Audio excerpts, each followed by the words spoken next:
almost all my life. I've struggled with addiction from the age of 13 all the way until when I got sober at about 21, which was November 4th, 1994. In 2014, I lost my son Andrew to suicide. My life was forever changed, and it will never be the same. My mother had suffered from an addiction of alcohol and an aunt who had died by suicide. My brother and my mother both had suicide attempts, and my father battled addiction most of his life. Watching the people that I love suffer from these illnesses greatly impacted my life. Now I'm excited to have a platform to share and change the conversation around mental health from one that diminishes those suffering to one of empathy and support.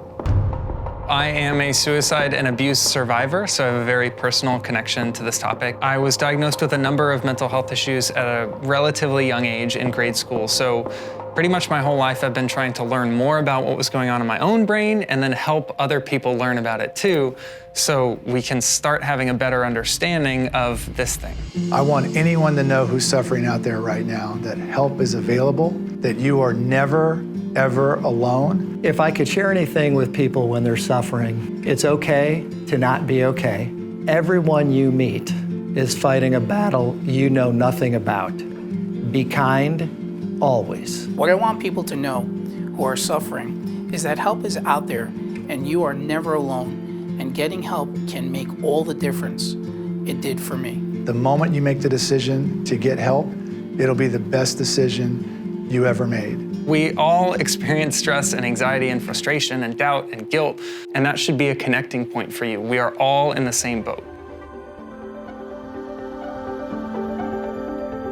Stronger Than Stigma is a book about courage and strength it takes to find one's path to wellness. The shared stories in this book are some of the most authentic and real representations of what is going on in our country concerning mental illness, addiction, and recovery. The honest and raw stories shared aren't just about how mental health and addiction impact our lives, they're about how to change the conversation so people suffering can get the help they need. Through the power of story, this incredible group of people share their sadness, hardship, and joy, but most of all, their purpose.